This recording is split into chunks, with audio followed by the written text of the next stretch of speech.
Talk about senior day and getting to go down that hill one last time. It's a privilege, to finally get my chance, to run down the hill and be recognized for the hard work that, I put in. I know, Mac, he came and congratulated me, and I did the same for him, for this accomplishment. It's a privilege. Over the years, Coach Davos said some sometimes inspirational stuff, funny stuff. What's something that sticks out of your mind? One of his messages, whether it was "bring your own guts," is your favorite, or some of the other things he said over the years. One thing that I'll remember from Coach Sweeney probably would be him, you know, when it's not dealing with adversity, but when it's a situation, that he has to handle. He says a lot. You know, he's like, "Are you kidding me? Are you kidding me?" And that's one of the things that I remember about Coach Sweeney. Yeah. What's it been like playing for him? It's been a privilege also. Ever since 2011 and before then, just looking at him being a man of God. I always thought that was brilliant. A unique thing about him. That was something that he put out there that he wasn't afraid to put his faith out there.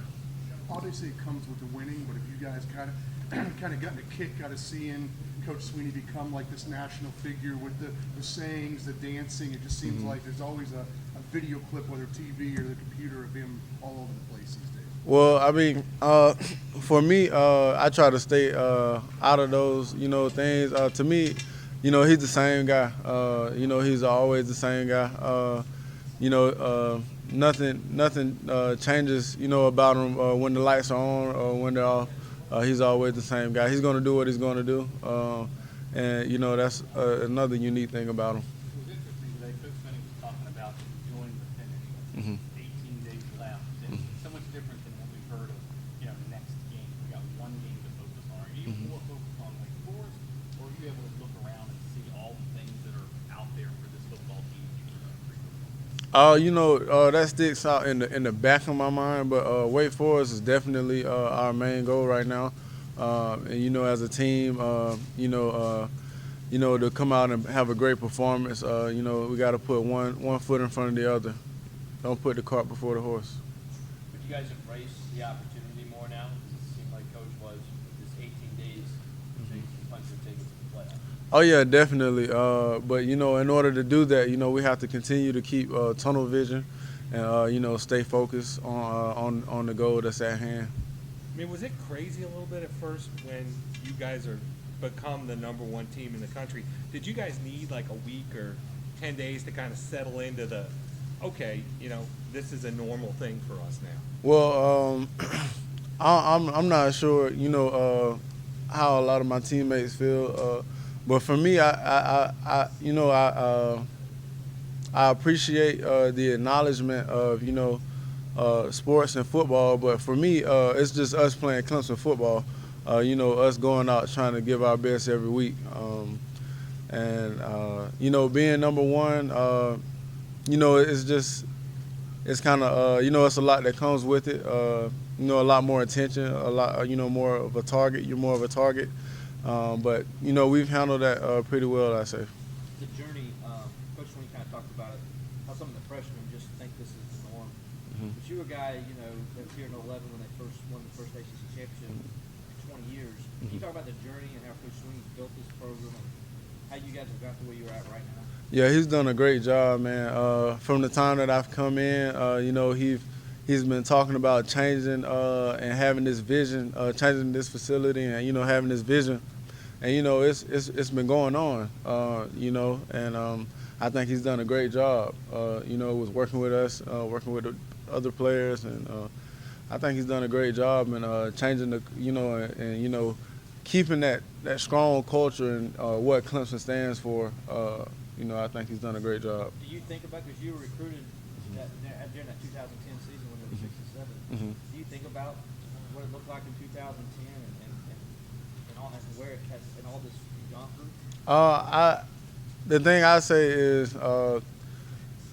those players, those guys, they gave great effort. I think about the Florida State game with Daquan Bowers. He had a phenomenal game that year. I think they barely lost to Auburn that year, and just to go back and just think, those guys, man, they fought and clawed just like we do. So our success is just as much, just as much as of them as it is of us. We're just getting acknowledged for it, and a lot comes with it. The coaching, those things being changed, I think plays a role. But I think, man, they're just as much as a part of this success as we are.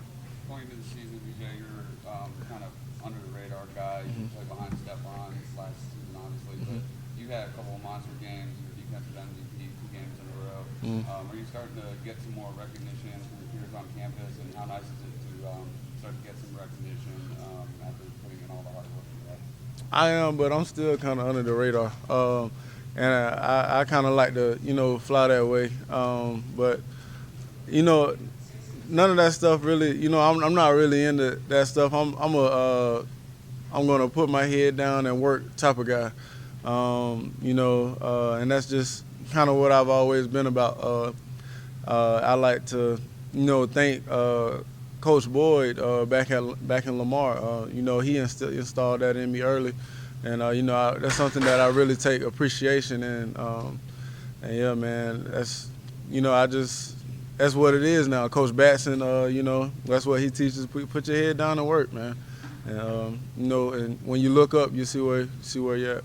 Was that the same attitude maybe you took coming into the season when people were predicting, like, how can this Clemson defense be any good? They lost, 1 million people, and they can't possibly be that way again. I mean, did you take that same kind of attitude? We're all just going to put our head down. Yeah, definitely. With being able to come in with those guys, I had an opportunity to, see how to work and, and work with those guys and, put my head down and work with those guys and grind. And so, my entire mindset was, well, okay, they're gone, but nothing is going to change. We're going to, remain the same and keep that thing going that we have. And, hopefully when I leave, I leave that installed in some of the younger players that are here. You brought up Lamar. Did you ever talk to LeVon? Yeah, I talked to him a little bit. He has a kind of a new schedule now.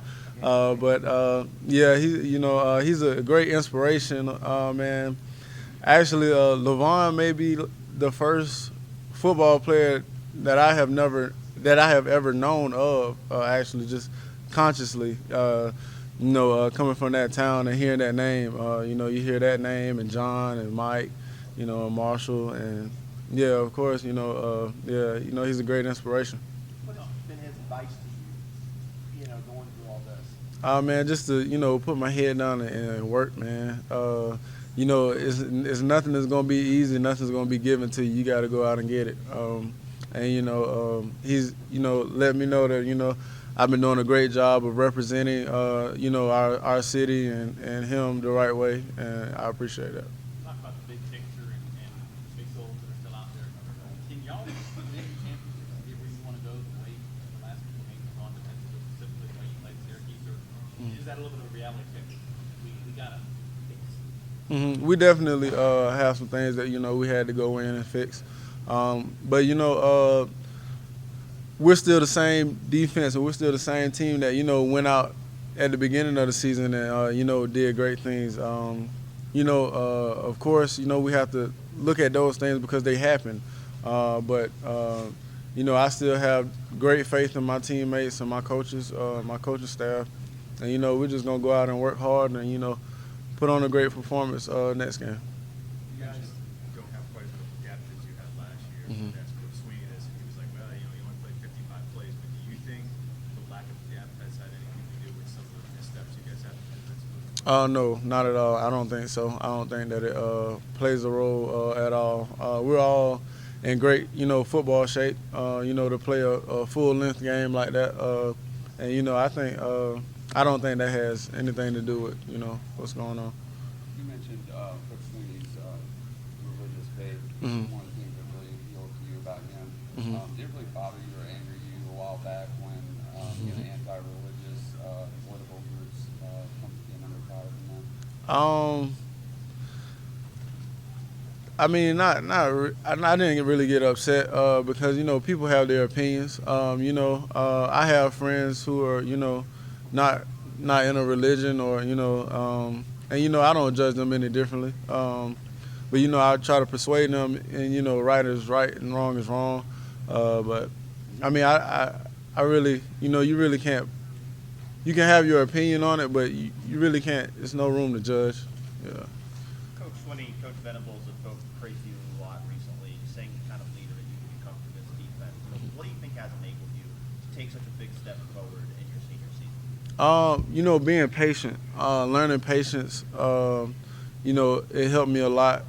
Being able to see a lot of guys come through, and to watch a lot of guys have success. I think that learning from a Tig Willard, Carico, Quan and Christian, those guys, they did a tremendous job while they were here.